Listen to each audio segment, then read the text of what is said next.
The operators we're producing today, light years beyond what I was when I graduated the program. Like the training has evolved and gotten so much better, so much more compressed. The science of teaching, of leading, coaching, and mentoring has gotten so much better that we're way more effective at teaching very complex skills in a faster, shorter period of time.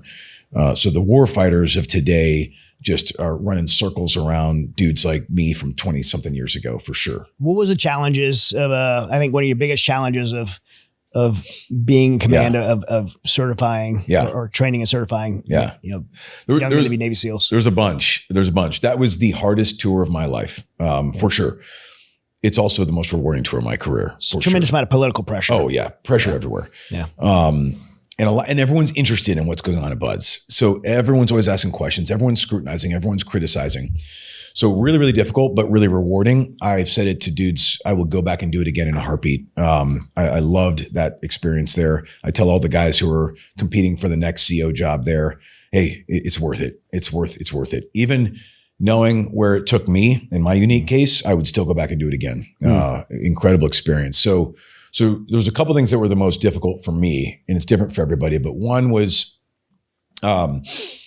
having to drop candidates, who weren't measuring up. That was always a hard choice for me because it's everything they wanted. It's everything they thought they were destined to be. Mm-hmm.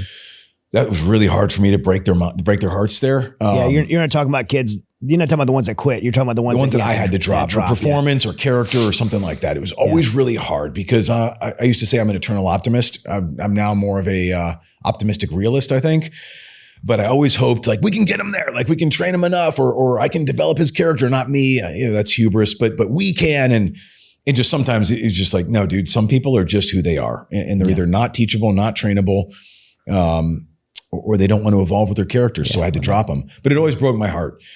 I used to say I'm the killer of dreams, and that's hard to come home to at the end of the day. My sister-in-law corrected me, which helped. She put it in perspective. She said, no, you're the killer of self-delusion, and you're protecting the community and you're protecting the brand when you tell those people, hey, I'm sorry, this just isn't for you. So that was a really hard one. Because not everybody can be a Navy SEAL. No. We always tell kids, you can be whatever you want to be when you grow up. You can't. I can't be an NBA player. I'm sorry. Yeah, that's great. I love that.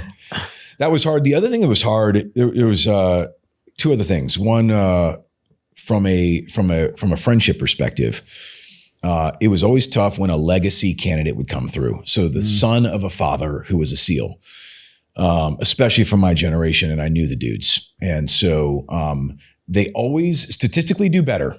You have a higher rate of success for a legacy kid, ideally, because he's been trained by his dad and he knows what he's getting into. Yeah. But it's still 50-50, and so there's some that don't make it. That was heartbreaking because 9 times out of 10, the dudes that don't make it who are a legacy kid, their dad would blame me. And the phone calls I would get, the vitriol, the hate spewed at me from people that I once considered really, really close friends, teammates, even bosses and mentors, was really hard, and disappointing. You've talked a lot on this show about how we turn these things into idols, what we wear on our chest.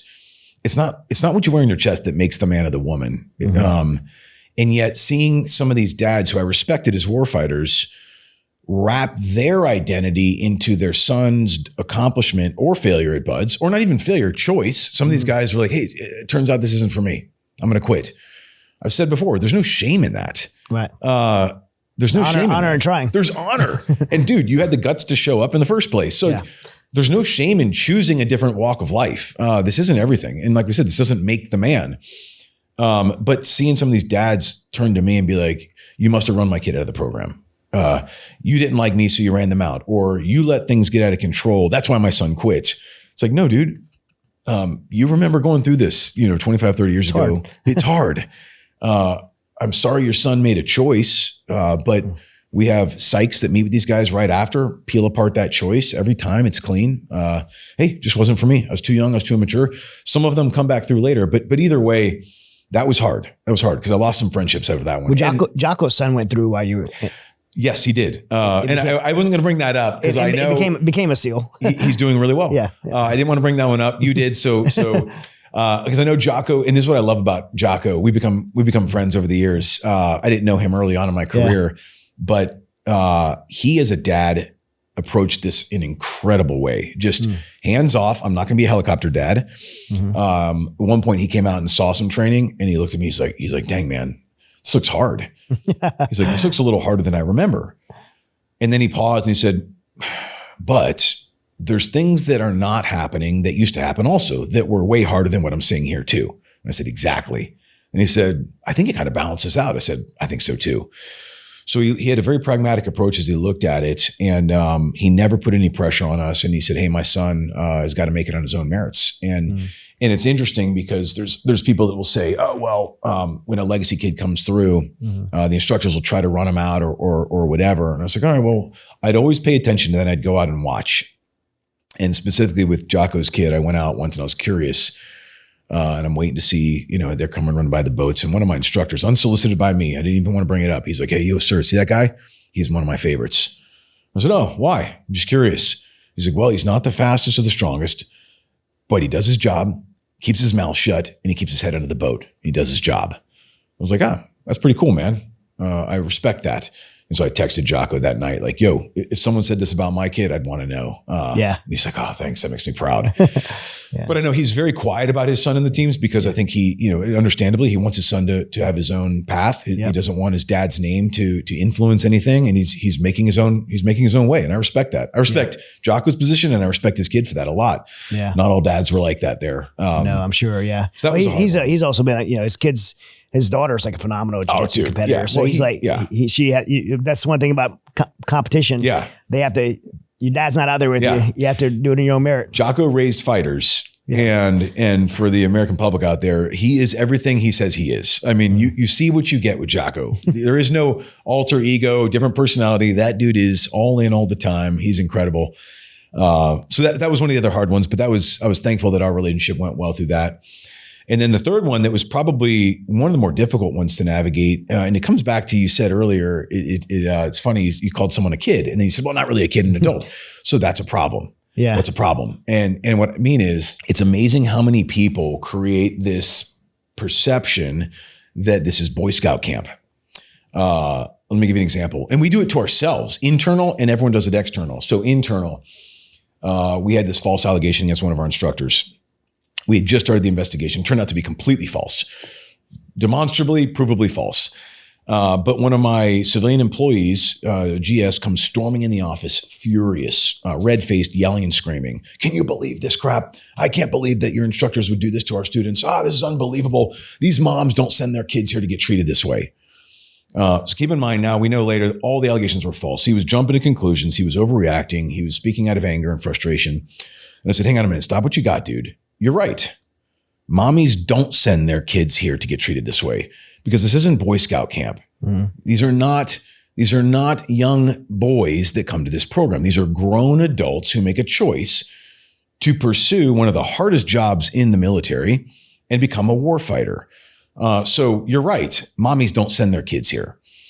So that was already an internal problem. Men make a choice to come here. They make a choice. And by the way, they're grown men and they're Navy sailors. Certified Navy sailors coming out of boot camp. We had the same problem with senators and congressmen who come visit. They would come. This one female senator came, I think she was a senator, and she's watching our program and she's asking, well, how does medical work? And how do these processes work? There's a lot of interest in our medical there.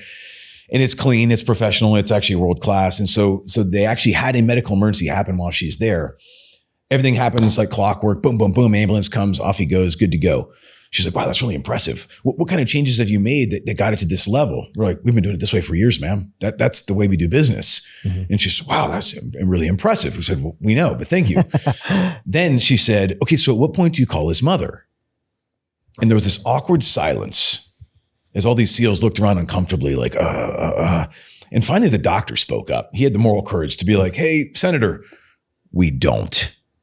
And, her jaw dropped. She looked shocked. He goes, that's a HIPAA violation because this is a grown man who signed on the dotted line and he takes this risk. If he wants to call his mother, he's more than welcome to call his mother. We don't prohibit that, but we are actually prohibited from calling anybody about a medical emergency like this by HIPAA. That's U.S. law. By the way, you're the legislative branch. If you guys don't like that, you can change it. But so again, there's this perception that like, oh, these poor little boys who come and suffer here And these mommies out there are so worried. Hey, I'm sorry, man. No, not the case. We're adults. This is war fighting. It's ugly. It's brutal. It's scary. It's hard. And there's going to be things that go wrong. We should be unapologetic about who we are and what we do. And we should stop worrying about what mommies think out there. It just is, it was unhealthy for our culture, and it creates unintended consequences when we allow that perception to persist.